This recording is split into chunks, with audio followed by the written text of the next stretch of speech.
Jom buat ayam goreng bersos halia ala-ala Korea. Kita perlukan paste halia Ajams, serbuk lada, gula, tepung rangup, bijan, minyak bijan dan telur. Sediakan ayam, telur.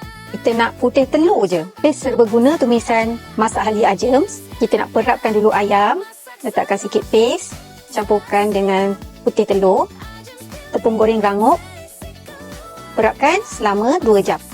2 hours later. Selepas 2 jam, kita bolehlah gorengkan ayam ni. Bila dah golden brown ni, bolehlah kita angkat. Ayam ni dah sedap dah kalau makan macam tu je. Tapi, kita buat extra step. Kita buat sos pula. Campurkan 1 sudu paste halia Ajams, sedikit air, 1 sudu minyak bijan, lada, gula. Hidupkan api dan masak kuah sampai pekat. Kalau kuah terlalu cair, boleh campurkan dengan air tepung jagung. Bila kuah dah pekat, masukkan ayam yang dah digoreng tadi. Kacau-kacau sikit, tutup api. Dah boleh hidang. Kalau nak feeling-feeling makan ayam Korea, taburkan bijan. Dah siap. Jemput makan.